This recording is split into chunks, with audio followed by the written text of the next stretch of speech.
There we go. We're live. Welcome to another We're episode live. of the Primal Edge Health podcast. I got Nick Dompierre here on with me. What's up, Nick? What's up, man? How you doing? I'm good, man. So I'm over here in Ecuador and Nick's in Florida. Where are you in Florida right now? Sarasota. Now I So saw the Primal Edge Health podcast. Wait, I gotta. All right, there it goes.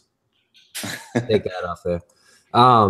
So my parents actually live, or they did live in Boca Raton, and I saw. Cool.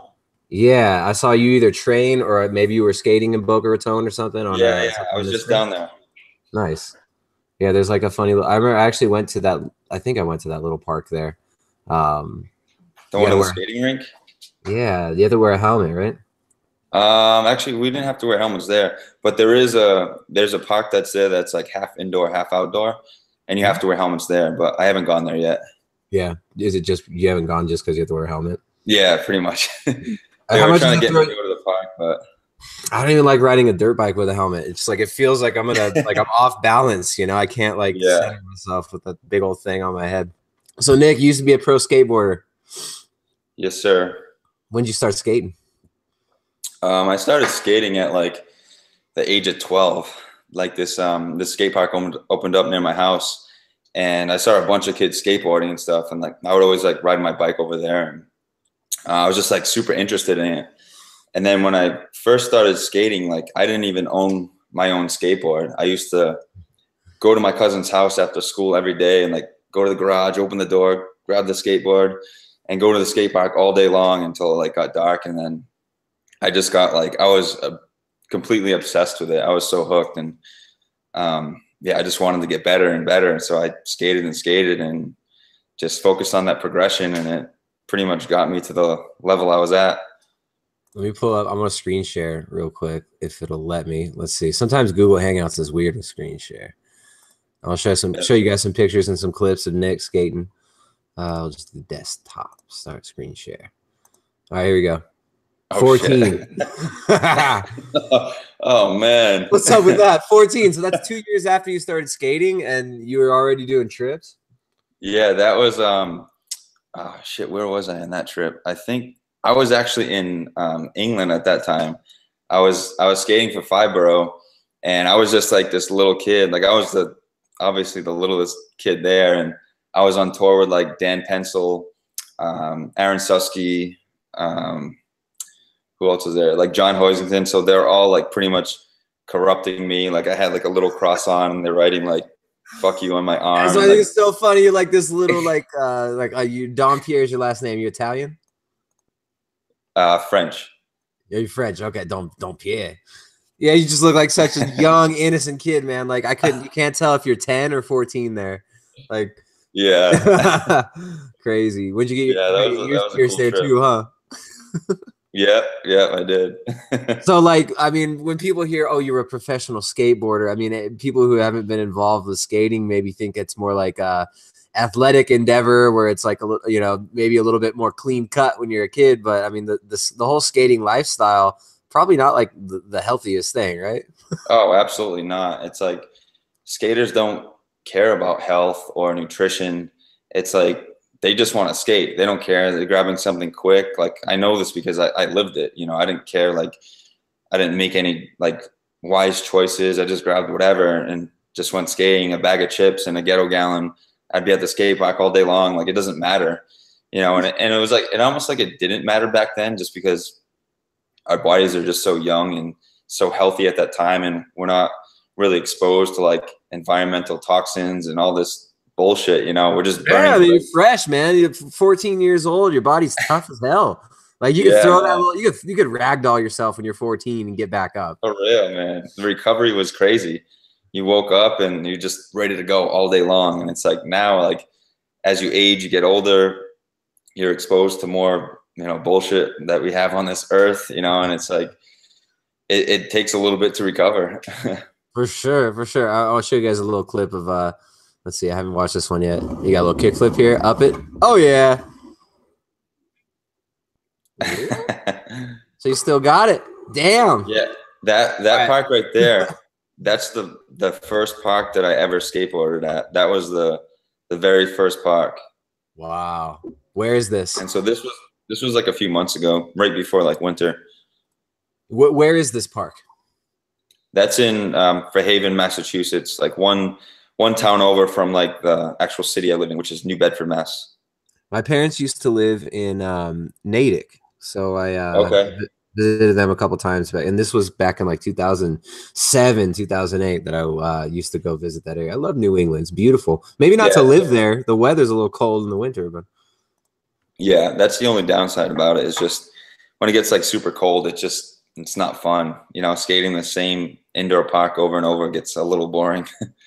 I want to share this clip. This opening, your first trick here. Oh yeah. Whoa, that's a big 180. All right, so you guys got a good idea of what Nick's been doing. He's been throwing himself around for years, beating the shit out of his body. Yeah. So you started skating 12 years old. By 14 years old, you were doing flow trips and hanging out with pros. So obviously you were probably naturally pretty, I mean, maybe naturally, you obviously worked your butt off, but you had a natural gift for coordination and flipping yourself all around. Yeah. So 14 years old, you're traveling around.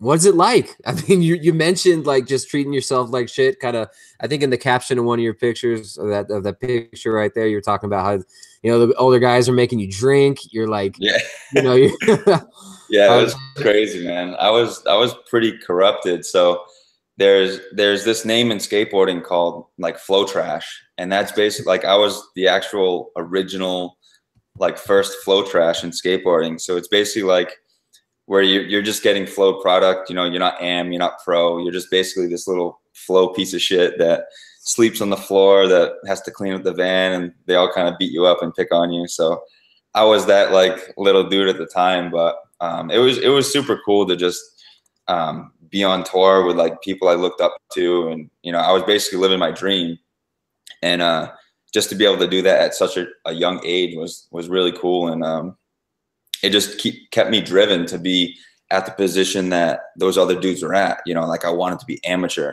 and then I wanted to be professional. You know, so it was like the more and more I traveled and skating with better people than me motivated me to get as good as them. And, you know, just being consistent, you know, I got better and better. And then not that I wanted to be better than anybody. I wanted to be the best that I could be. But I basically got to the level to where I was like one of the top pros in skating. And it was actually really cool, man. Yeah, dude, you're that real street part that you did, that was 2016 that you made that part? Yeah, that one was that was after I broke my neck. So like I kind of went missing from skating for a while. Nobody really knew what happened to me. Mm-hmm. And well, let's talk about that. So what just so people get a good idea, what year were you born? I was born in 1986. Nice. All right. So I was 87. You're a 90s kid. Yeah. All right. So 2000 when you were 14, you would, what year was that? 99? I think it was 99. Yeah. So like the golden age of like street skateboarding. Yeah. Everybody, the golden age of skateboarding is whenever you were a kid, and right. Yeah. It's like for me, that was like when I paid attention to skating. So all right, man. So how you 14 years old, you're traveling around, you become pro. Obviously, there's a big gap in between being 14, being flow, and then turning pro and being one of the top guys. How did you break your neck? What happened? Well, at that point in my life, like I was traveling, and I turned pro, and pretty much at this point, I was like, I quit drinking at the age of 19. Like, let me just go back a little bit. Yeah. So basically anything that I do, like I get really, really addicted to it, and I basically go ham, like, so it was like the whole thing with skateboarding. I was so addicted to it, and I wanted to be so good, and I wanted to be the best I could be. And obsessive. Yeah, very, very obsessive. So that's what I did. And, growing up as a teenager, I would go to parties with friends. I would get drunk, and, even like I smoked weed when I was a kid and all that stuff. Sure. And then like, it was like, I was 19 at the time, and whatever, I went to a party the night before and got like pretty drunk. So the next day we were supposed to go skating with all my friends. And so I go outside, and I'm just like, they're all at my house ready to go skating, and I'm just like throwing up. I'm just like, oh, I'm so hungover. Like, sorry guys, I can't go. And then at that point I was just like, I was just thinking about my life. I'm like, dude, I can't go skating right now because I went out and got wasted, and my friends are skating out right now having fun. Well, I mean, getting wasted is like I mean, in skating, I mean, especially like California, at least, and I don't know about how it was on the East Coast, but I mean, drugs, alcohol, nihilism, like just like woo, you know, I mean, just sex, drugs, rock and roll. It's like for skateboarders. real. I mean, we got into skating when I was a kid because it was something different. We thought it was edgy, and it was like, I mean, we loved it too, but it was like part of it was the counterculture aspect, and drugs and alcohol are a major part. And it seems like, especially at the pro level, like there's a lot of that. Whereas in other sports, you don't really see the excess as much, but skateboarding, it almost gets glorified in the videos and stuff, huh? Yeah.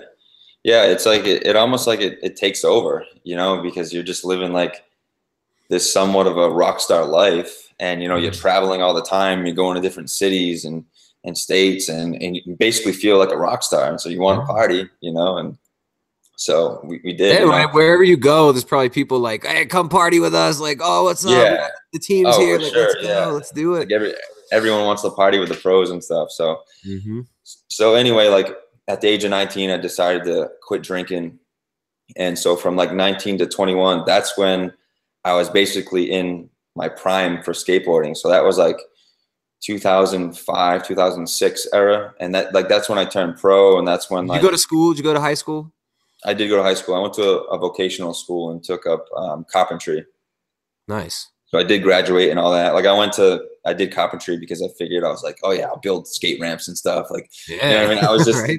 Such like a skate rap mentality. Like all you think about skating, right? It's like that's dude. Now you've lived more life, and you've got other, man. I just remember when I first got into skating, everything I looked at was just like, oh, how can I skate that? Every hill, everything, every curb, every slant. It's just like, oh, it's wild. It's amazing. But yeah, so I went to graduate high school or whatever. And then at the age of like 19, decided to quit partying, and then just went full on ham with skating, you know, like no hangovers, no nothing, just straight like skating, you know, nothing was stopping me. Like it's your job. Yeah, for real. It basically was my job. And then I turned pro. I think I was the age of 19 or 20 and turned pro. So when you say, all right, so like in the world of skateboarding, for the audience, like when you turn pro, what's that mean? Turning pro basically means you get a name. I mean, you get a board with your name on it, right. graphics and shit. Like you go into skate shops and you just see like your name on a board on a wall. You see kids like riding stuff with your name on it, and it's just pretty crazy. You get your own signature shoes and stuff. You get like clothes, like wheels, trucks, like also you get whole video parts. You don't just get like section of a video part. Yeah, it's pretty cool, man. Definitely, and you get invited to like different contests and like a lot of contests that are invitational only. So yeah, when I turned 21 years old, I still wasn't drinking at the time, like, you know, all the way up till my 21st birthday. There was like some friends over my house, and they were all drinking, and I didn't mind. Like they would always come over and chill. And then one of my friends was like, "Oh, you're a bitch. You're never gonna drink again." Da da da da. And I was just like, "Yeah, whatever." And I was like, oh, "You know what?" Grabbed like a beer, and then that's funny. Oh, all right, peer pressure. Okay. Yeah, dude, it was so stupid. Like it seriously, happens, man. It happens. Yeah. It's when we're young too. It's like I know, man. I know. And then at the same time, we're like, "Oh, I don't give a shit what anyone else thinks." Like I'm so cool. Yeah. But then we give into that stuff. We don't even realize it at the time. Yeah. So, like whatever. I can't really say I regret anything in my life, because I feel like everything does happen for a reason. And you know, if I would have never went through what I went through, then I probably wouldn't be who I am today, you know? Yeah. So getting back into drinking that night, I got fucking wasted. You know, sorry, I didn't mean to swear. I usually it's fine. don't swear. You can say whatever. But yeah, I got wasted, and then I just like got that addictive mentality to where I was like, I love this. You know what I mean? And then at that point, I could go up to bars. What's that? You latched onto the drinking like you did to the skating, or what? Oh yeah, it just like I was drinking every single night. Like I would like, you know, I'd call friends, "Oh, come over, we'll have some beers or whatever." Like I was still skating at that point, because like I was still like somewhat healthy, And so I go skating all day, and then at nighttime, you know, just drinking beers. Like friends would come over, we play like beer pong and just like some fun stuff, you know. And then it just like progressively got worse and worse. And that's when I was on like DC shoes and stuff, and that's when I started to get really skinny and like really unhealthy. Because like when I was like 19, 20, you know, like I had like a decent, you know, body composition. You know, I had like some muscle mass on my body. Like I wasn't jacked or whatever. Right. You know, but it was like after I really got into like the heavily drinking, you know, I really didn't care about eating. I wasn't really eating much. So I got like super, super skinny. And that was around the time where I was skating like street league. Yeah, that there I am. Oh my God. You can just see you're riding for DC. This was what, 2009, you said? Photo on the left. Yeah. That was that was during the X Games. I qualified first that year. So I was still skating at that time. Like I was still like skating good, but it just slowly started to decline. Like as you can see there, like I was already getting like super lean and super skinny pretty much. You can see it in your face too, like in your eyes, you know. I mean, you look a little tortured there. But yeah, and then like, you know, the drinking just kind of continued on, and then I started to get hurt so much, like and like I wasn't bouncing back as quickly, and it came to the point where I didn't even care that I was getting hurt. Like I almost wanted to get hurt so I could just go home and just like go home and party and just like kind of chill, because I was like really depressed at that point. You know, like I wasn't happy with my skating. You know, I wasn't skating. You're at the peak of your career though, still, like, right? Like you're at the peak of success as far as like the skateboarding world goes. I mean, X Games, stuff like that. You still weren't happy. Yeah, like I mean, I was 21 years old. I just signed like a crazy contract with DC Shoes, so I was making tons of money. And that was probably the worst point in my life to start partying at, because I had tons of money to blow. I was like, whatever, I go out partying, and like I basically lived the whole rock star life, you know. And I just kept getting progressively worse and more unhealthy.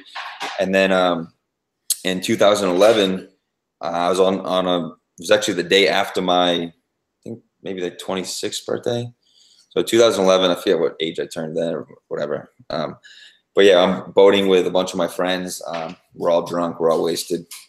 And so I'm in this like this tube. So instead of like a tube that you, like a donut tube, it's like one you kind of climb into. So it's like a glass on its side. So your legs are kind of hanging out the back. So when they put you in a whip, you're kind of like rolling across the water, you know? And so I know what you're talking about. It's like, you know, if you were to stack 4 inner tubes or so and get inside of them, and you're just getting dragged along the top of the water behind a speedboat. Yeah. So it's almost like if you climb into a sleeping bag from the reverse end. Yeah. But that's all wrapped around you, and you're just kind of holding on. So they made me hit a wake. So I shot up, missile dived up, and then came down straight like this, like in the thing. But there was raft around my head. So once the raft hits, and then all my body weight on my head, and it cracked my neck forward, and I broke C6 and T1. Wow. Yeah, and like I was pretty drunk at the time, and I was just like, oh damn, I'm wrecked. And you know, they pulled me up onto the boat. You're and I was in the water. You flip over. You break your neck in the water. I mean, how far back from the boat were you? You're still in the inner tube. You're still inside of it. No, like once I hit the water, I just straight like blew out of the thing. But I had a life jacket on. But yeah, I was just like in the water, floating, just like, oh my God, I'm wrecked. I can't move. And they come around, and then you know, they kind of pulled me up onto the boat, and like I seriously couldn't move. I was in so much pain, and I personally thought like, oh, maybe I just like pulled muscles in my neck and my back, like overextended. You felt something was wrong, like this feels weird. My neck feels weird. Yeah, and so that day or that night, I ended up going out and getting annihilated, wasted, drunk. Yeah, you gotta medicate it. Yeah. Then the next morning, I wake up like on the floor. Like I wake up on the floor, and I'm just like, I couldn't move. Like I couldn't, like I physically could not move at all. Like I had to like roll over, like while my back was on the ground, and like kind of like somehow like leverage myself up. And I had to like, dude, it was like crazy. It was like really bad. Yeah. And I didn't end up going to the hospital till like a week later. You know, I was like, oh, maybe it'll. Yeah, it'll you just heal. thought it would heal, right? Yeah, and I just got annihilated like that whole week. Were you like, so, I mean, all right, just not trying to pick it apart. So you were drinking at the time. I mean, what about like pain pills? You know, I mean, prescription pills and stuff. Yeah, that's one thing I never got into. That's really big back where I live. Like heroin is pretty gnarly, and a lot of like prescription drugs is what a lot of people get hooked on over there. Like I never got into any of that stuff. Like I got into like Molly and like ketamine like a few years party drugs. Yeah. This was like after breaking my neck, like probably about a year or two after that, you know, because I was just drinking at the time, and you know, I never did any like coke or any of that stuff earlier then. Like I was so against all that stuff, you know, all I did was just drink. That's good, man. I mean, that's like, there's a lot of, I mean, that's really prevalent. I mean, in California, especially, like all skater kids, you know, they love the drugs, man. It's pretty crazy. Yeah. Especially how much pain that you're dealing with on a regular basis from falls, from crashes, from most skateboarders are really imbalanced in their movement patterns too, because of jumping off of one leg dominant all the time and doing millions of repetitions of the same imbalanced, incredibly weird movements. It'll cause like a lot of imbalances. So chronic pain is freaking huge among skateboarders. Absolutely. Yeah. So you realized your neck was broken. After trying to drink it away for a week, you had to go to the hospital. Yeah, so I ended up going to the hospital, and I was like, all right, I gotta see what's going on here. So they ended up taking X-rays, and doctor comes in the room, and he's like, oh, yeah, you have a broken neck. I'm just like, what am I doing? You know? And he's like, yeah, you're very lucky to not be paralyzed. You know what I mean? He's like, I'm out partying, and you know, if a bone would have chipped off and went into my spine, it could have paralyzed me. You know what I mean? So like, knock on wood or whatever. But yeah, and then from there, like I got into like physical therapy and stuff. I started doing physical therapy, obviously after I was starting to heal up, and I seriously thought I was never going to skate again. Like it was pretty sad, you know, I was like, what am I going to do with my life? Were your hands numb? Did you get lose sensation in your fingers? And no, I didn't. Like all my limbs felt fine. I just had this crazy fear, and I just felt like I was so brittle. You know what I mean? Oh man, I know that feeling. I know that feeling. Like when you get I had an injury to my hip that was locked up, and I still have like neurological wiring to be overly cautious about certain things. And I'll find myself every once in a while, like just moving really slow and like, oh wait, no, that's not even, it doesn't even hurt anymore. But you get wired for that, man. Absolutely. I can't imagine, like I didn't break or I don't think I broke anything, but man, I mean, after breaking your neck, that must have been, I'd freak out. Like I'd freak the hell out, man. Yeah, it was pretty crazy. Like it was so bad to the point where like I would have to sneeze, but my body would stop me. Because I would like, you know, when you sneeze, you can't throw your head, it gives you like a jolt. You know, I would go to like sneeze, and I'd breathe in, and it would just straight shut me down. Like it was just like, no, I know, just if you sleep wrong, you get a crink, like, you know, and sneezing hurts. Oh man, I can imagine if you got nerves all damaged in there. It was pretty crazy, man. But then I got into like physical therapy and stuff after that, and then I started like, I was like, whoa, this is like pretty cool. You know, I like this. You know, then I started like going to the gym and starting to work out, and then it basically was like, it was like skateboarding all over again. I was like, holy shit, like that addictive personality to where like, and I just went full on ham. Like I was just like reading articles online, like reading the muscle magazines and everything. You know, I just wanted to be good at it, you know? So, and then I don't think it's like when you say like addictive, it's almost, it's such a loaded word, but it's like, I think intelligent people tend to latch onto things. It's like, I think it's a natural thing for human beings, especially men. Like when you find a tool, you get like obsessed with this tool, or like, or whatever it is, you know, skateboarding, bodybuilding, fitness, whatever. I mean, for some people it's like math or video, like you get into something and you go so into it and you want to master it. And I think it's like, we've got these short bursts of like, you get an intense dopamine rush when you're learning, you know, it's like, we're wired, I think. And I don't think it's like, we're wired for addiction, but that word, it's like there's these subtle twists where, you know, everything can be perverted and used against us, where it's like, you know, our instinct to like, you know, love and procreate can turn into just, you know, hedonistic obsession with like, you know, just destructive sex, right? Like that can be destructive, but it's like it comes from a natural inclination. And yeah, I think it's good to want to latch on to stuff, and just like it's a sign of intelligence for somebody that just dives into something and wants to just know everything about it. Yeah, it's funny because that's what made me stumble across their channel. Nice. You know, like I've been through so many different basically dieting phases of obviously when I first got into like bodybuilding and lifting weights, I went the whole basically bro dieting style of chicken and rice and broccoli. Yeah, like I felt like that's what I had to eat. You know, and then like from there I kind of learned about like flexible dieting. I saw people eating like rice cakes and like Greek yogurt and stuff and getting flexible. I was like, whoa, how are they doing that? And they look like this. And then like I went down that road for a while. Chipotle. I did, like, gotta get the Chipotle every day. Chipotle. That's like the flexible dieting fitness guru success kit is like Chipotle, maybe like a low dose of steroids that you can barely notice, and like an Instagram. Yeah, for real. And so I went down the road of doing those diets. And then basically, like I had like a bunch of health conditions with hypothyroid and Hashimoto's, which probably was because of my severe dieting of trying to stay shredded. You know, like when I first dieted down and got extremely shredded, I became obsessed. You know what I mean? Every mirror I would walk by, I'd be like looking at my abs. I was like, damn, look how badass I look. So you like got obsessed with the shreddedness. Dude, it was so bad.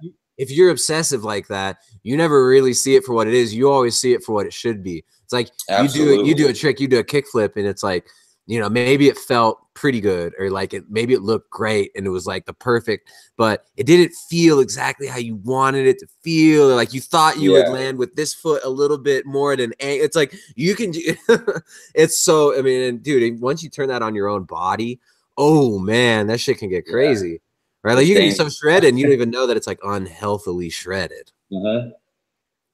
Yeah, I didn't know anything about like hormonal balance and thyroid and all that shit.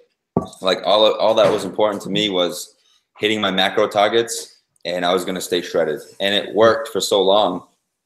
And then I finally went to like a doctor's appointment for like a checkup, because I haven't seen like a doctor in a long time, or had like a regular checkup. So I ended up getting like an appointment. What's that? When you skateboard, you don't need a doctor. You just need some beers, a couple weeks off. You don't need a doctor. Bags of Doritos, ghetto gallons. Yeah. You break your ankle, you know, just wrap it up, lay down for a week, drink some beer, smoke some weed. That's like the skateboarders' standard of care, right? So yeah, I ended up going to like a doctor and stuff, and then she took like some blood labs and stuff, and then diagnosed me with hypothyroidism. And I was just like, oh, what is this? She's like, oh, that means if you're kind of having like low energy, fatigue. And I was like, perfect. That's what's going on, you know. But she didn't know like my lifestyle of severe dieting. Like literally starving yourself to be shredded. Yeah. She looks at me like this, you know, 27-year-old, 26-year-old athlete that's in the best shape of his life. You know what I mean? But not knowing what I'm doing with restricting calories and overtraining and all this and that. Yeah. And so at that point, like I was like pretty screwed up, and found out that I was on, that I had like Hashimoto's and thyroid issues. And then she put me on like a levothyroxine, which is like a synthetic T4. So I started taking that for a long time, and just never really felt better. Like I felt like shit. And it wasn't until recently that I saw like a functional medicine doctor. And so now like we could kind of dig into the actual root cause, rather than being prescribed a type of medication that all these doctors love to do to people. Yeah, I mean, it's easy, right? Like when you go to a doctor, you got 15 minutes. It's like, I mean, in 15 minutes, what are you gonna do? Like, how can you help somebody? If you had a client and you're gonna teach them how to, like, you know, lose body fat or like body recomposition, 15 minutes is enough? Like, come on. I mean, this is doctors dealing with long-term health. You know, I mean, hey, your cholesterol is high. What am I going to do? Oh, here's some drugs. It's like, that's all I got time for. Yeah. It's crazy, man. Yeah. Hypothyroid. Now, hypothyroidism, it's much more prevalent. A lot of women get hypothyroid. Like it's very, very prevalent among women. I think a lot of men in like fitness and bodybuilding probably experience it too, but never get diagnosed because they're not going to doctors. They're getting shredded all the time, and they expect to feel shitty when they're getting shredded, and they don't realize that it's like during that time of extreme calorie restriction, your body is going to downregulate thyroid significantly. But of course, like Hashimoto's is when your thyroid, you have antibodies to like certain compounds, so your body's kind of going against your own thyroid, right? So what did you find out with the functional medicine doctor, if you don't mind? With the functional medicine doctor, we started digging into more things to I told him what medications I was on, and he was like, like a lot of people don't do well on T4 medication, and so like I wanted to learn a lot more about the thyroid, so I started digging into that data, and I stumbled across like the Ray Peat forums. I don't know if you're familiar with Ray Peat. Yeah, I know Ray Peat. Yeah. Yeah, he's got like orange juice and saturated fat. yeah, he's got a huge database. So I went down that route for a while, that I was, trying to stay on that basic protocol, and still never felt that well.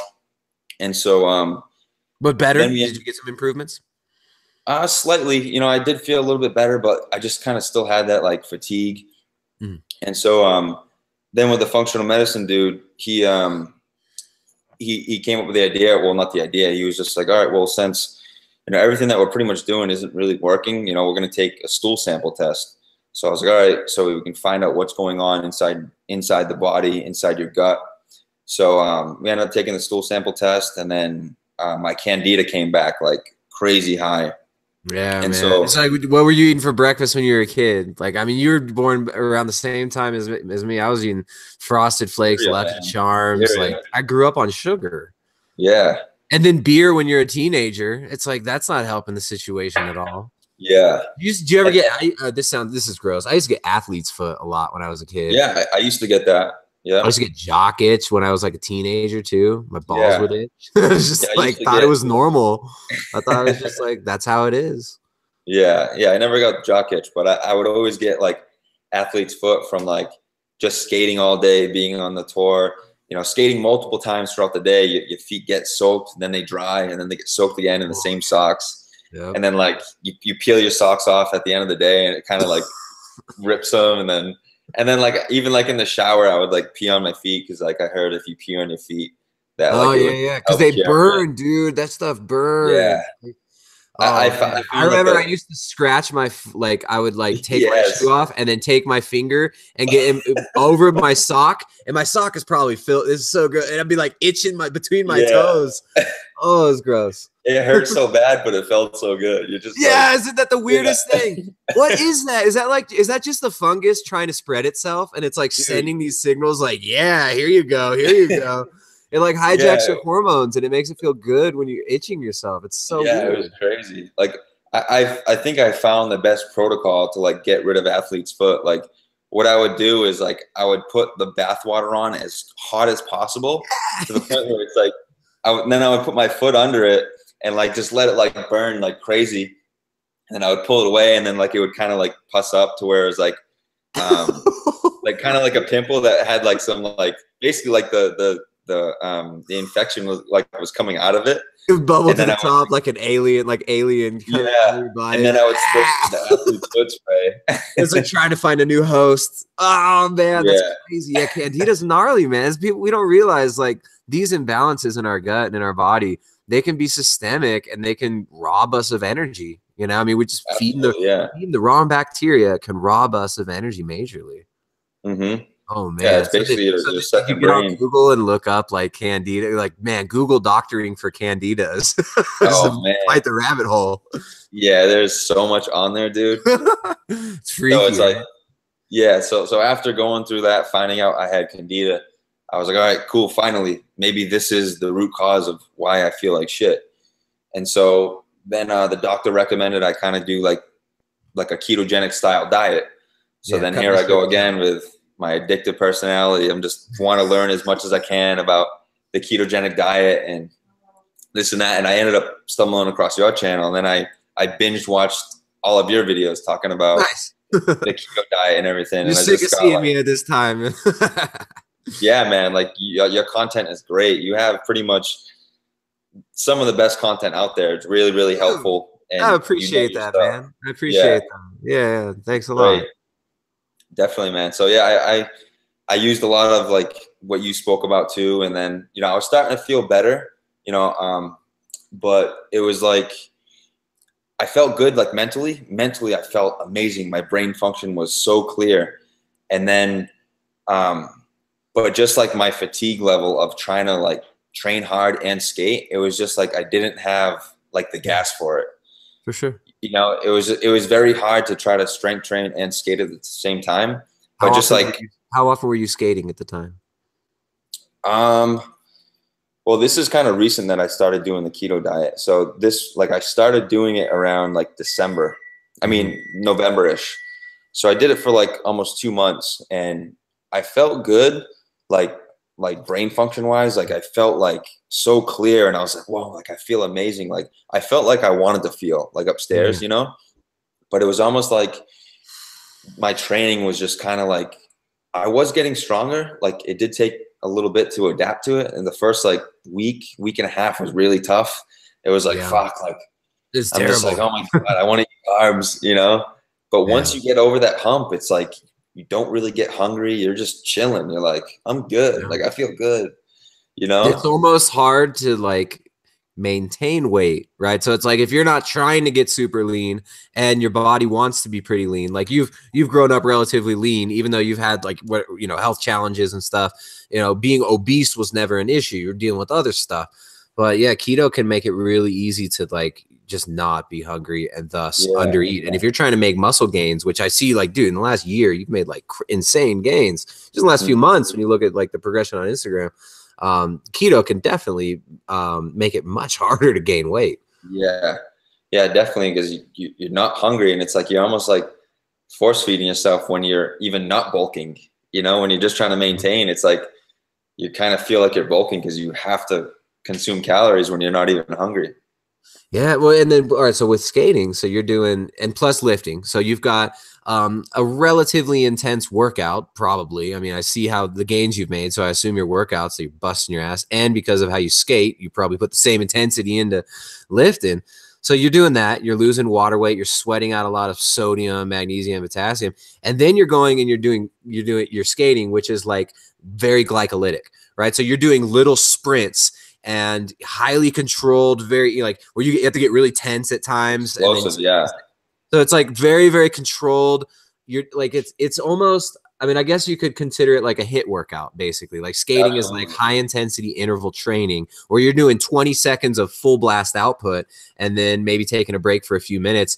And I don't know, when I haven't skated in a while, but man, when I skate, it's kind of like that. It's like HIIT. It's like I'll do something over and over again until I can't move anymore. And then I'm like, all right, I guess I'm done because now I'm so frustrated. And then my session's over. It's crazy, man. Like it was so hard to explain to people. I was like I can go to the gym. I can throw freaking weight on my back. I can squat down and lift it up. Like, you know what I mean?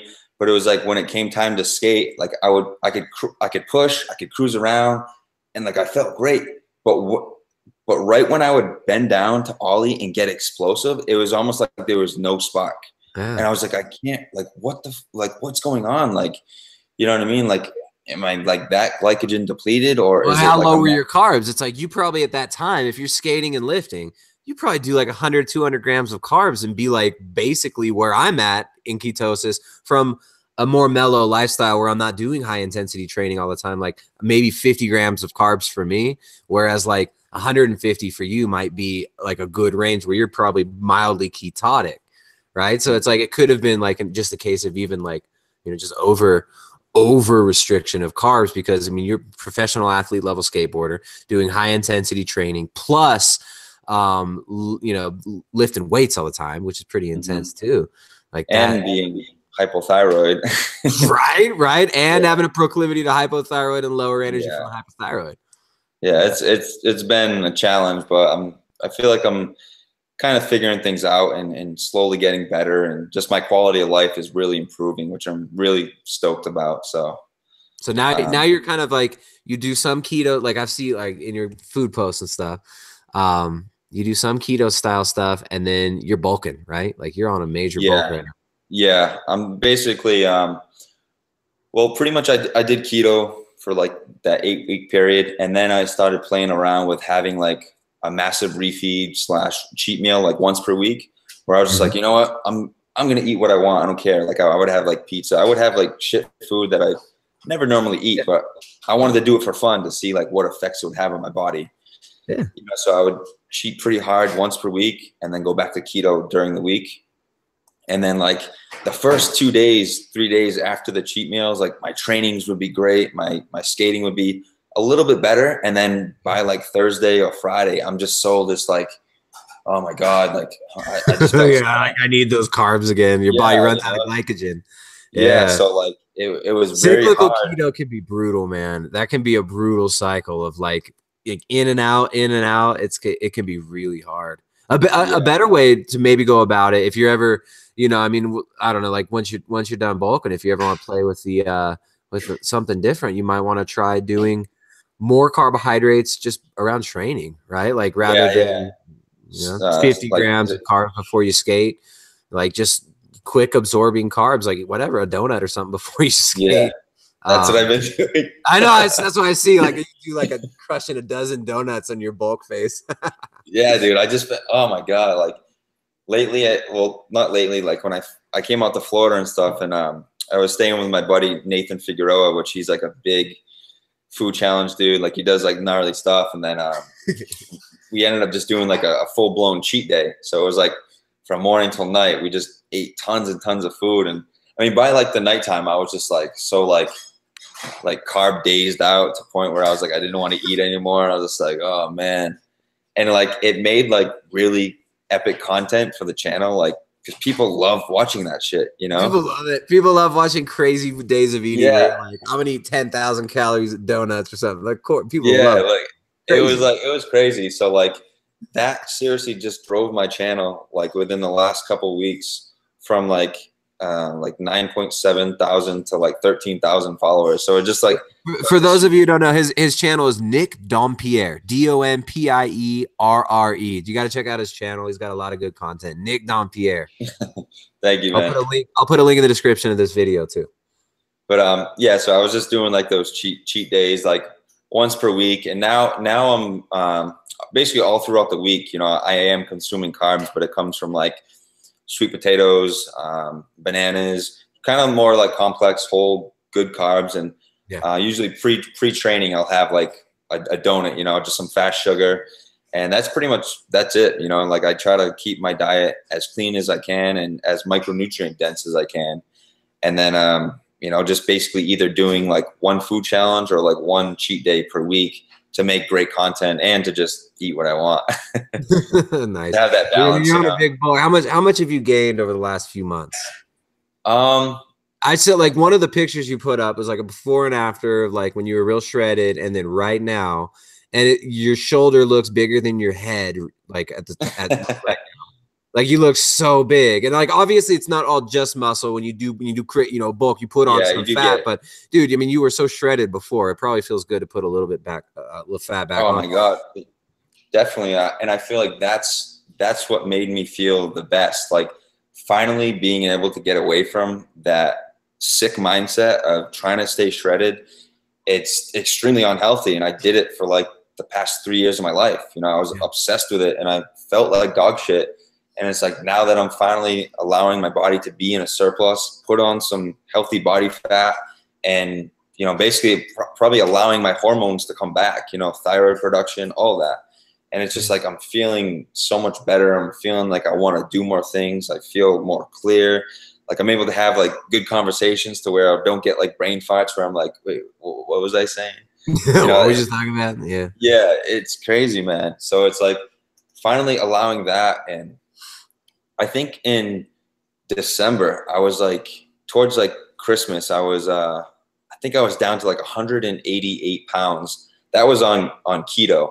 So I was like basically straight depleting myself, and I was just dropping weight so quickly. And this is this was all right. So in my opinion, just hearing what you were doing at the time, super restrictive, right? To be that low carb, where your carbs like 20 grams net carb, like just no carbs, basically, right? Roughly, yeah.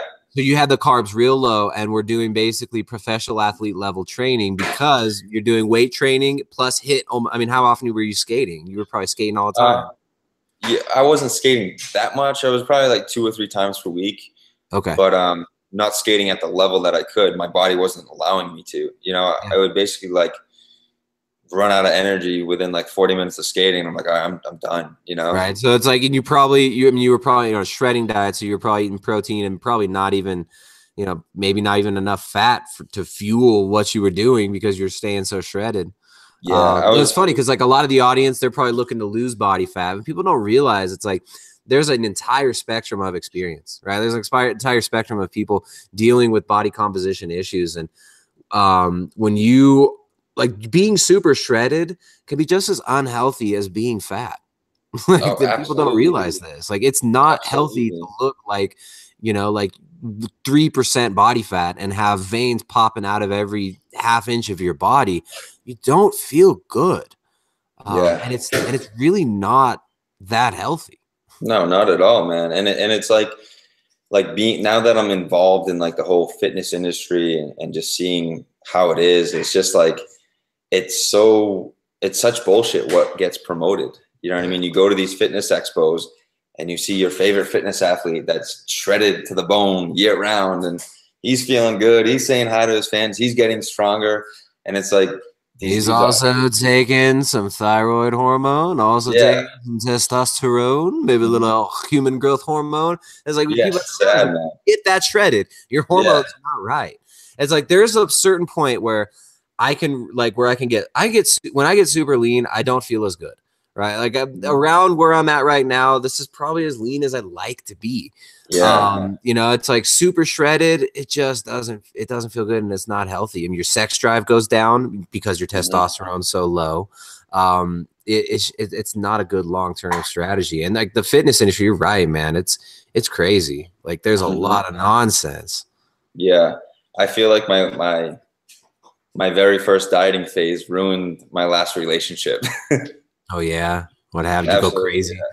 Yeah. Did you flip the hormones? You got the estrogen and she took your testosterone, or what? Oh my gosh. It was so bad, man. Like, and I didn't even know what was going on. Like I couldn't explain it, you know? And like, she thought like I didn't love her. And I was just like, I don't know what's going on. You know what I mean? And like, my body was just so screwed up because I was so just shredded, you know what I mean? And it was just like, I don't know what's going on. Oh, but, you know, I got a question. All right, so back to the you mentioned like you realized you had candida issues or candida overgrowth. Did you do anything to like correct it? I mean, what did you do to other than low carbohydrate diet? What else did you do? Yeah, we did an antimicrobial protocol. So it was oregano oil, berberine, grapeseed extract. So we did it for 30 days. Real tasty stuff, huh? The grapeseed extract. Oh yeah. So we did that for 30 days, and then after that we did basically like a liver detoxification. So I was taking garlic extract and garlic bulb extract. Was it allicin or aloe? Allicin or something like that. It's like a weird name. Yeah, I've done that one. Where you take the one pill, and that one pill feels like you ate 10 cloves of garlic. Dude, yes. But it kind of tastes like sickly good, right? Like you put it in your mouth, you're like, whoa, like that's kind of cool. Yeah, it's crazy. So we did that for 30 days, and the whole time, you know, I did low carb and stuff, but basically lately I've just been kind of going YOLO with the carbs just because I was so restricted, you know, for so long. And then I was having those cheat meals and cheat days or whatever, and it was just like really seeing the benefits of how I felt, and my training was improving, you know. So I'm like, all right, I'm going to start implementing more carbs, you know, on the daily. And I don't know where I am or where I stand, basically like on a lab. Yeah. But once I do go back up to Massachusetts, I'll have some lab work done and see where I'm at, you know, and then kind of go from there. Nice. But Nice. I guess the bulk phase, how much weight have you put on since you started bulking? I'm trying to get a good idea of like because there's a couple pictures where you put up a picture of like a few months ago when you're shredded, and then now, and you look like you put on 20 pounds of muscle. Yeah, it's crazy. I'm not 20 pounds. I wish I put on 20 pounds of muscle. You angled it right. Yeah, hey man, the right angle. Lighting and angles are like key. Yeah. I'm still trying to figure them out. Lighting and angles are 98% of fitness. Yeah, that half natty lighting or whatever. Yeah. But yeah, I don't know what my actual morning body weight is. I think I'm probably around like maybe 214, 215-ish. But when I was doing keto and right before I started doing all these carb up refeeds, I was kind of around like 194-ish. And so like right when I added the carbs in, it was just basically initial weight gain super quick. And it was almost like I suspect what was going on, just to interject here, and I could be wrong, but I suspect like you're probably really electrolyte depleted when you're doing your keto phase because of how much activity you were doing. So yeah, you probably gained a bunch of water weight and volumized really quickly when you added carbs back in. Oh my God. Yeah. Like when I had like the cheat meal, I looked at like I had like a water bed on my belly. I was like, holy shit, I just got so fat. Yeah. But it was just like I was retaining a lot of water and then it would flush out or whatever. It freaked you out at first. Did the OCD try to kick in and say, oh no, where's my abs going? My favorite vein, it's gone. Yeah, I'm gonna have to diet for 2 months. How'd you get over it? How'd you get over the madness of how I need 30 abs, I need a 50 pack, I need, I gotta see my serratus like popping out every time I look. I just kept my shirt on, like I just you just stopped caring. You stopped that's looking. Seriously like the easiest way to do it. And it's crazy because I get more compliments now opposed to when I was shredded. You know what I mean? Because like when you have more size on you, like you fill out your t-shirts, you look dominant. When you're shredded, it's like you're stringy, small, and flat. And you're just sucked in. No, for sure. People, and I think women will sense that too. It's like women can sense, like if they see you and like your face is real sunken, like you've got these ESPs, a little extrasensory perception that can tell like if someone's testosterone is real low or if they're like unhealthily lean. And you can tell, man. Like you definitely, people in general look better when they're not ridiculously lean. Yeah, definitely. And they definitely feel better mood. Like everyone's just been seeing like how my mood's been lately. They're just like, dude, you look so happy. I'm like, dude, I feel good. I feel a lot better than what I did. And, I'm still working on health issues, but like I'm improving, man. And it's great. I think when you deal with like, I mean, you broke your freaking neck, man. Like you got to give your body times. It's like these things will be ironed out for years. I mean, I didn't break it, but I nailed my hip. It was actually skateboarding. I got hit by a car. I hit a car. I was bombing a hill at my school at UC Santa Cruz. And, I was like, I used to do this hill every single day, but I got crazier and crazier. I thought I was invincible I had a class. And after this class, I would bomb this hill and then I would go through the stop sign and there'd be buses and cars and people walking. And I just, I thought it was real fun. And I thought it was real funny. I didn't care. I ended up going through this 4-way stop sign. I'd done it 100 times, but there was a car pulling out. And man, this thing nailed me. I remember my board. It was a real deck. It was you know what board it was? This is funny. It was the board. It was the real deck that had oval one. No, it was an old school like style. So it wasn't a normal board. It was like a cruiser deck, Yeah. So it was the Ronnie Krieger board, and it was like a blind rehash, and it had a pack of cigarettes, a gun, and the Bible. Oh shit. Yeah, and it went underneath the car and snapped in half right across, like I think the Bible was in the middle maybe, and it was like this like totally like satanic board, and it was a funny thing, man. I remember just like this had to be done. Yeah, I was just like, you are going to kill yourself if you don't stop it. It was one of those moments, and I thought I was okay. I was like, oh cool, I'm fine. Like don't worry about it. It was my fault. Bye. And Yeah. like a week later, I was like, oh man, like I got like a knot in my hip that's never going to go away now. So yeah, I mean, even from that, you know, I had health issues for years that I'm still ironing out just from the imbalances that came and just from that situation. So it's like, man, breaking your neck, that the central nervous system has to regenerate. There's so much like the myelin sheath. There's so much like cerebral spinal fluid through the. There's a lot of healing that goes on. So I mean, I'm freaking impressed with how well you're doing, man. I mean, like post traumatic experience like that, which you know is traumatic, whether it's you know it's the same as like an emotional trauma or you know the physical trauma is gnarly and people can go into major depressions with stuff like that. And some people don't come out. Some people don't come out of it. So I mean, you're doing well, man. Keeping that inflammation low and you know, doing what you're doing and you know, putting some muscle and building some muscle around that part where you thought maybe, I mean, you probably thought it was done, right? Like I'm never going to be able to move. Absolutely, man. It was life-changing and it's changed my life. That's for sure. Yeah. I mean, what a blessing in disguise too, right? Like breaking your neck actually made you get your shit together in a lot of ways. Yeah, for real. Right? It's like the hardest situations we go through end up being the most valuable. Mm-hmm. It kind of molds us to who we are today. So, yeah.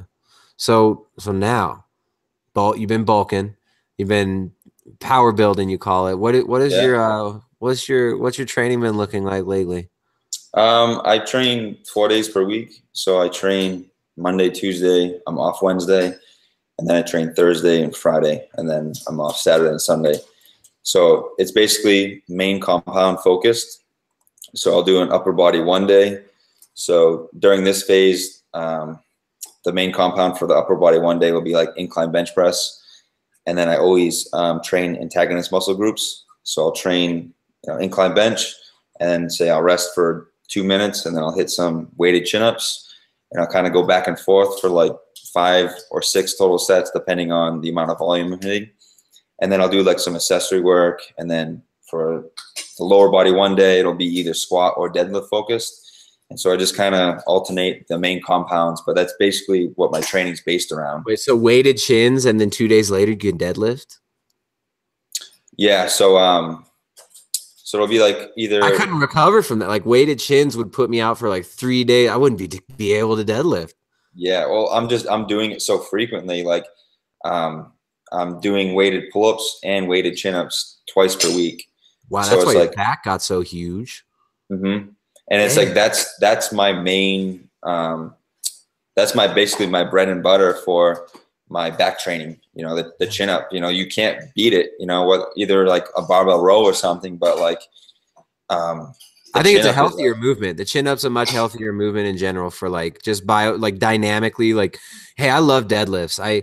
But I had to give up my 500-pound deadlift goals because I realized that I was doing it with crooked ass hips. And I was just like, what's the point of this? I'm just going to feel like shit if I build all this muscle around crooked hips. So yeah, I think the chins are great, man. I love chin ups.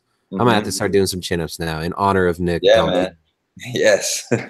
Chin ups are like power movement, man. You know what I like to do? I like to just take like a medicine ball or a slam ball, and you get a 10-pound one, a 25. I got a 10, a 25, and a 45. Because we don't really have gyms here in Ecuador, but I can, you do weighted chins with the progression. You start with a 10-pound and then work your way up and then, do weighted chins holding the 45-pound ball between my legs and then do drop sets. That's a good one. Oh yeah. So the deadlifts, the weighted chins, and then, squat. Man, you could put a squat bar on that back and squat. Oh yeah. Yeah. I love squatting, man. Like it was obviously iffy when I first got into strength training. Like I was scared. Like I was so I just felt brittle, but like as I trained, like over the years, I just got stronger and stronger. And now I'm fearless in the gym, man. Like I ain't scared of any lift, but it's just like skating. I'm still somewhat fearless, but like I don't know, man. I saw that blunt slide. Oh yeah. Like it's like, I'm just not jumping down big shit like I did every single day, Yeah. Like if I was, stuff, though? What's that? You'll jump down big stuff every once in a while.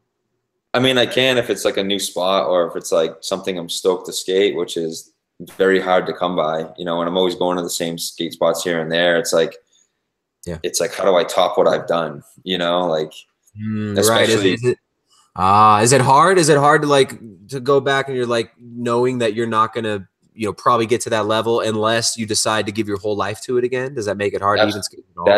That's 100% true. Like, I find like I was never that good at skating, but like I'll get on a board and I'm like, oh man, like no way, like this feels wrong now. Like it just doesn't feel the same. You don't have the neurologically, it's not there anymore. Yeah, it takes a little bit to get adapted again, you know. But once you get it back, it comes right back, you know. But it's like front slide, man.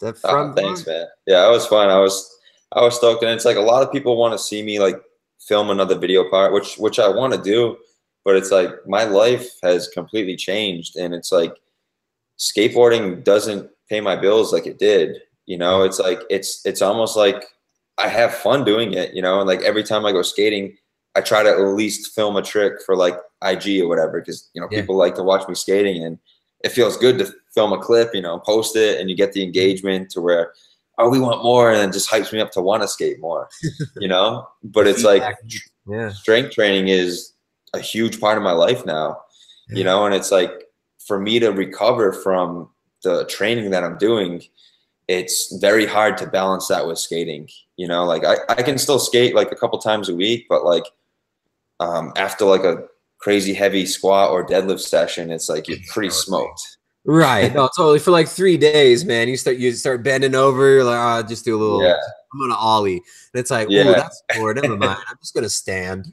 Yeah. Like it's like right here, it's like I can go skate, but then when you start moving, you're like, whoa. Yeah. You know? Well, and then the mass does it make it harder? I mean, just having more muscle mass. I mean, there are some skate like I don't know, like Biebel, Brandon Biebel. He's always been kind of jacked, right? But I always loved watching that guy skate because it's like there's so many different types of body compositions that are involved in skating, right? There's like the crack babies, like the crack baby skaters I call them, and they all got the skating, like, you know, everyone's got their arm, and they're like, well, they're really lopsided and like drink a lot, and like, but they don't seem to last that long. But then you get dudes like that, you see like that their body composition like it is a certain way, and they've got some muscle mass, and they stand up straight. Like, dude, that guy Brandon Biebel, that guy can freaking skate ledges, and man, he's got pop too. He jumps so freaking high. Yeah, he's got a lot of pop. But I've seen you still have some pop. I've seen some little clips. That 2016 Real Street thing, you had pop there. Yeah, I mean, I still got the pop. I just don't skate like I used to. You know, like I'm not skating the things like I used to skate. You know, like I did film that clip at the barracks like a few weeks back, which I did check it out. Yeah, I mean, I'm not being like, oh, I'm bragging or whatever, but like, you know, they talked about it in the video that many people, you know, they've tried it, but nobody was able to ollie over it. And so I was like really stoked about that. I was like, man, I still kind of got it, you know? Yeah, well, that's squatting. I mean, you got some power in those legs now, man. Yeah. You leverage that. But I mean, man, to get back into the skating scene, it's probably a little overwhelming. I mean, I can imagine it would, you know, it'd be another pivot. I probably wouldn't do it if it was me. Like, it's just the whole level that skateboarding is at right now. It's like, whoa, you know what I mean? Like, well, don't you you have to be all over social media constantly if you're skating, and you put out a part and it lasts like a few days and then everyone forgets probably. Yes. Yeah, it's crazy. So I'm just enjoying my life, doing what I love with strength training. I'm skating here and there, and if I post some clips here and there, that keeps me stoked. That keeps, you know, my friends and fans that follow me, that keeps them stoked. So as long as I'm keeping everybody stoked, you know, and myself stoked, I'm happy, you know. So it's been fun. You're doing coaching now, helping people get jacked or ripped too. You got a website? Yeah, I do. Yeah, it's just nickdompierre.com. nickdompierre.com. What is bear mode? What's the bear mode program? So bear mode is pretty much like basically it's, you know, you're kind of like a bear. So it's like a bulking to where you're at like the 13 to like 15% body fat. So you kind of have like a little bit of a beard. You keep like the chest hair and like the stomach hair. So it kind of gives you like that illusion to where like you're somewhat still lean because the body hair kind of reveals your abs a little more. Yeah. So yeah, they You're call it not like oiled up and slicked down like a bodybuilder. no. The power lifter look. Yeah. So it's, yeah, you just look dominant, you know, and it's like trying to be at, you know, 7%, 8% body fat, you can't look big. You know what I mean? If you're natural, you know, you can't like look yoked. Nope. It's like now, like I'm at 13% body fat and I look like seriously the biggest I've ever been. You look you massive. Know what I mean? You look freaking massive, dude. How tall are you? You're like 6'2"? I'm no, I'm 5'11". 5'11". Damn. Yeah. 5'11", 213 right now. Okay. I'm putting in work, man, and I'm enjoying it. I'm loving it. Nice. I'm eating a good amount of food. Like I'm going to bed satisfied. I'm not like dreaming of like, fuck, oh, I need a refeed day. Like I have a cheat day when I want. I'll have a cheat meal when I want. I'm just living, man, and it's been great. So when you're gaining weight, the carbs can be your friend. Yeah. Yeah, a lot of people watch. Even somebody said, careful with people in the chat. You're talking to an average of over 8,000 pounds listening, tuning, and thinking. Cheat, she says. You're making them want to cheat. But it's about context, guys. And we talk about this all the time. You know, I mean, if your goal, like Nick's doing right now, if your goal is to build as much strength as possible, having some carbohydrates in there can be helpful. If you're doing, 4 days of intense HIIT training from skating a week and doing massive sessions of, weighted chins, bench pressing every few days and deadlifting and squatting every week. And this is intense. It's like your body needs to recover, and your energy output determines how much food you got to eat, right? So it's like if you're going to be training hard, if you're going to be training heavy all the time, being in a huge calorie deficit can make you feel like crap, especially if you're super, super lean. So, what do you think about it seems like you maybe went through a phase like a lot of people do of trying to gain muscle while staying super, super lean. Yeah, you spin your wheels, man. You spin your wheels. It's very hard to do. Yes, like you can go on like a lean bulk, and all that basically is, it's like a reverse diet because you're slowly adding in food while you're trying to keep your abs and stay as shredded as possible, and you're missing out on potential strength and muscle gain. So it's basically like you're still kind of dieting, You're like in that limbo state, right? It's kind of like if you're trying to do, I'm going to do keto and I'm going to lose body fat, and then you're doing a refeed every few days. It's like you're in between stages. Like if you're going to bulk, you want to eat food, right? If you're trying to gain weight, you need to eat in a surplus, and you probably don't want to worry too much about gaining some body fat.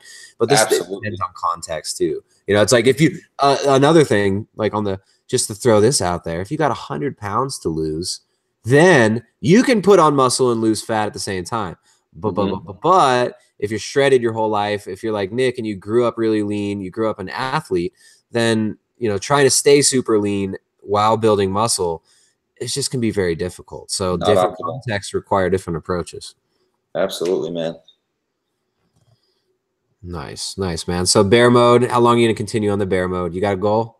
I don't have a specific weight goal, but training goals, and so you focus on building strength when you're trying to build muscle rather than weight. Yeah, so I want to build a lot more strength. I want to build some more size up top. Like I'm very lower body dominant, so I have like massive glutes, hamstrings, quads. Yeah. So I'm just trying to build a little more up top, like build that yoke area, which is the neck, traps, upper chest, and delts. You're shrugging. What are you shrugging?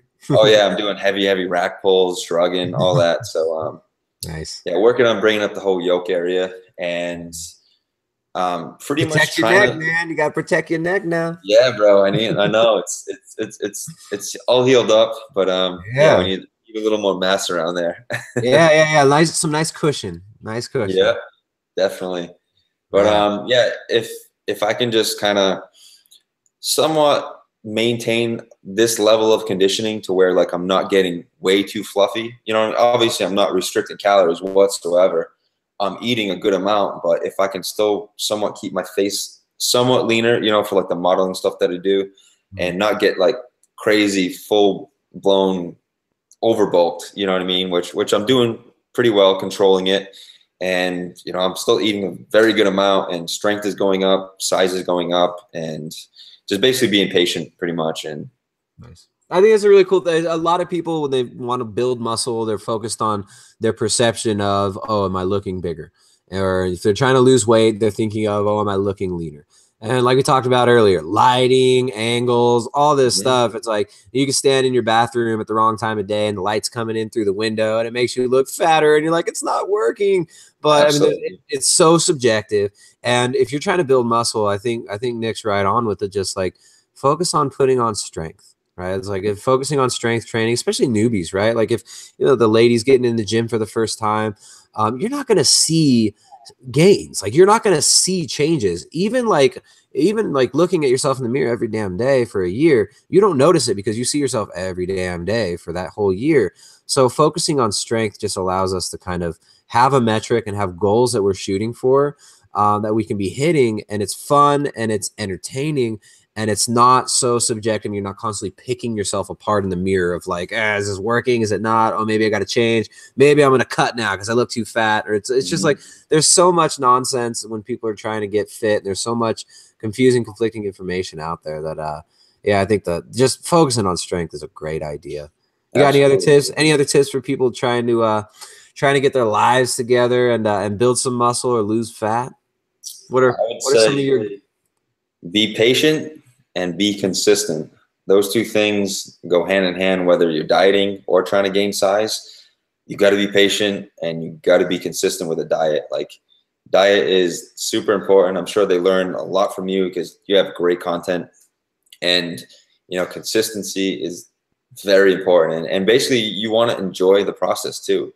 You know, if you're dieting and you're miserable and it's just not going like the way dieting should go, you know, it doesn't have to be miserable. But if you're trying to get down to 6%, yeah, it's going to be miserable.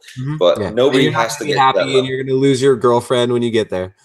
Yeah, nobody has to be at that level. You know what I mean? And it's like, if you're going to bulk, don't be afraid of putting on a little bit of body fat. Like it is going to be hard to accept a little bit, but you don't have to walk around with your shirt off all the time. Like, you know, as you get bigger, people are going to be complimenting you like, wow, you got bigger. You're going to be filling out your shirts, your clothes. You're going to look more dominant, you know, like I'm all for bear mode, man. Like bear mode, the domination. Done to the shreds.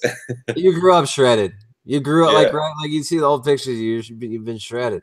So it's like, it probably feels good to get a little healthy body fat on there. Oh, absolutely.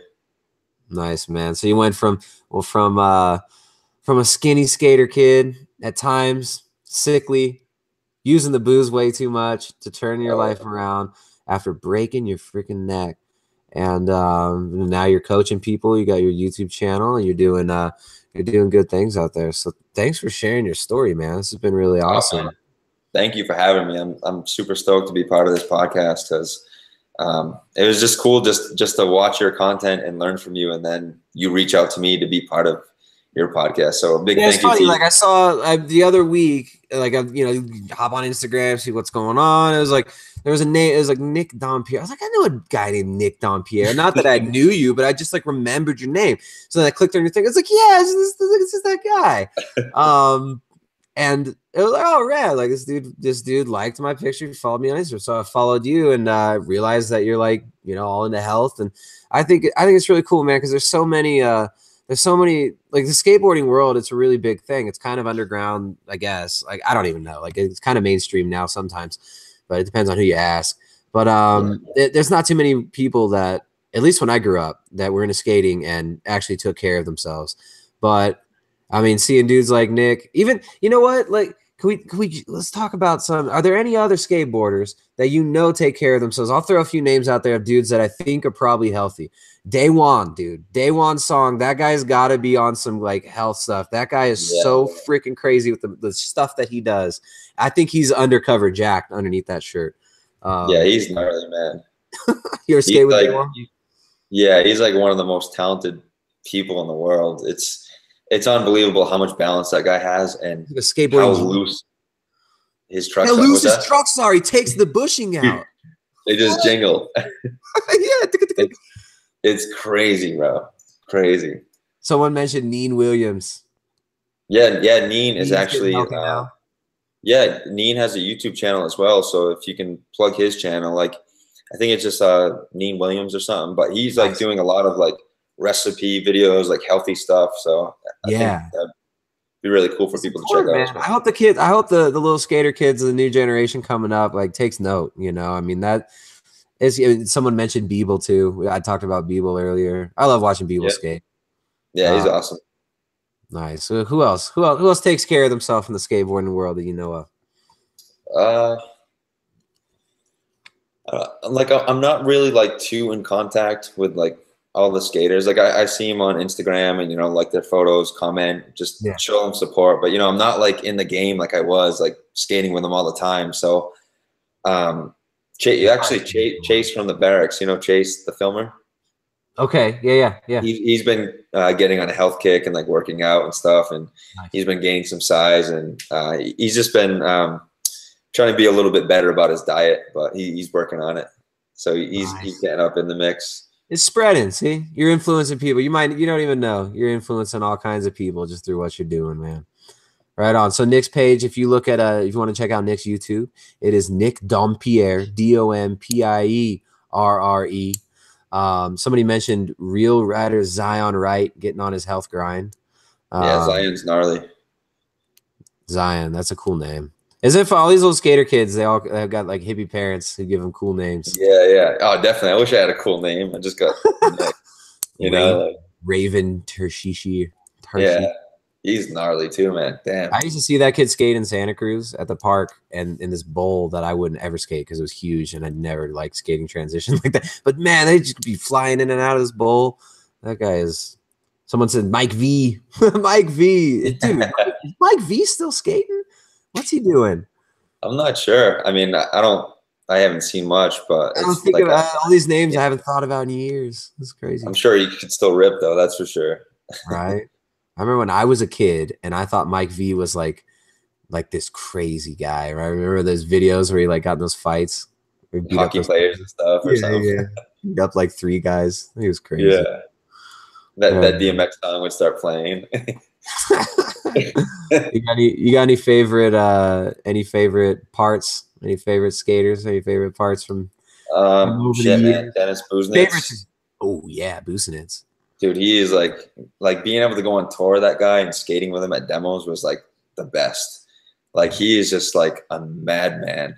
He does everything so symmetrical. Yeah, like so proper. It's just it was super cool to be able to grow up like skating like in the whole skateboarding world with Dennis. That's for sure. Like I still idolize him. He's one of the best, man. He's a good dude too. Nice guy. Yeah. Seems like I don't know. I don't pay that much attention to skating anymore, but he always seemed like someone who was just kind of chill. Yeah. Not like crazy. Just skated, did his thing. Yeah. Got it. Absolutely. Right on, brother. All right, so check out Nick Dompierre on YouTube, nickdompierre.com. Thanks a lot for coming on, man. It's been awesome. Make me want to skateboard, kind of. Kind of make me want to skate, but it's just, it's just like you said, it could be frustrating when you go back to something and the energy's not there. What else are you into these days? So you got anything else that you've latched onto and just become obsessively involved in? Yeah, drag racing and like building cars and stuff. So I have like a. Ooh, what do you got there? What are you doing? I got a 87 Camaro IROC-Z. Yeah, you got an LS in it, or you got a 350? No, I have a small block 438 cubic inch with 2 nitrous foggers on it. Yeah, so it does wheelies, and I've gone 840 in the quarter mile with it. That's so crazy. It rips, I just finished building my Blazer with it's not a drag racer at all because it has 33-inch tires. It's ridiculous. Yeah. But you know what? That thing will pick up. I put a little 350 in there with a Holly. Yeah. There's another thing that can become a really fun hobby is like tinkering with engines, man. I love that. Very expensive though. All right. Super expensive. It's crazy. But it's so fun when you build this monster and you're just like, yeah, I built this shit. Yeah, dude. It feels so good to drive it down. Like every time I start it, I smile because it's like I know it so intimately. Yeah. And those older cars, they're so simple. And you can, take it apart and know where everything is. But it sounds like you got a more complex setup you got fuel injection and stuff. Or no, it's actually carbureted. What kind of carb you got on it? Holly 1050. It's a big boy. You get really good gas mileage, don't you? Yeah, probably like, I don't know, maybe a gallon per eighth mile. Nice. Yeah, I just finished building this this Blazer finally, and I have to change a couple gaskets. I might have to change my rear main seal, but I think I'm just gonna have someone do it for me. I messed it up. I'll outsource that. Yeah, I gotta come down to Ecuador one of these days. Do it, man. Come down and come teach me how to do a blunt. I'll build a ramp before you come. I've thought about building like just a little 3-foot mini, like a 3.5-foot mini that I could just mess around on and just learn some stuff. Yeah. I use my kids as an excuse because they're getting bigger now. But yeah, man, building cars, that's awesome. We got a similar interest there. What happens when you finish one car? It's like you need another money pit, right? Well, there's always something you can do. There's always something. Yeah, you can always make it faster. Like nothing's ever complete, you know? Like there's always something you could do. I know, right? Yeah. The tinkering with carburetors is fun, but that can become obsessive too. Like you get or the distributor, you change little springs in the distributor, get your advance coming in a little earlier, and then you're like, well, what if I put this little tiny spring, or if I change this little, I've had so many sleepless nights where it's like I'll figure out what I want to do, but then I'm like, no, I can't go down there right now and do it. I got to wait till the morning. But then I don't even sleep at night because I'm thinking about, this is what I'm doing when I wake up. I'm pulling this off and I'm doing it. It's a madness. Yep. You know what? It takes madness to make greatness, I said one time. All right, man. Well, thanks for coming on. You're always welcome to come down to Ecuador. When you come down here, just tell everybody at the border that you know Tristan, and they'll just wait. El Presidente Gringo, Tristan. Yeah, take me to Tristan. Bring me to Tristan. They'd be like, oh, okay. Do not hurt me, sir. Cool, man. You know, my folks are in Miami, so maybe if I ever fly out to Miami, maybe you'll be at the same area. We can go hit up a little skate session. You can score. Definitely, man. Cool, man. Well, thanks for coming on. NickDompierre.com. Also, check him out on Instagram. He's got a great Instagram, and he's got a fantastic YouTube channel, Nick Dompierre. Thank you, brother. So going from skinny to jacked and thriving, breaking his neck, getting his life together, getting off the booze. It's an awesome story, and we could have delved into a lot of things a little bit deeper, but for time's sake and for letting you get on with your life, we'll end it here. So thanks for coming on, man. Thank you again, man. I appreciate it, and I appreciate everybody who tuned in, and so thank you guys. Right on, man. Everybody go check out Nick's channel. He's got a great channel. Check out his Instagram and his website, nickdompierre.com. I'm ending the broadcast. You guys can see more at primaledgehealth.com.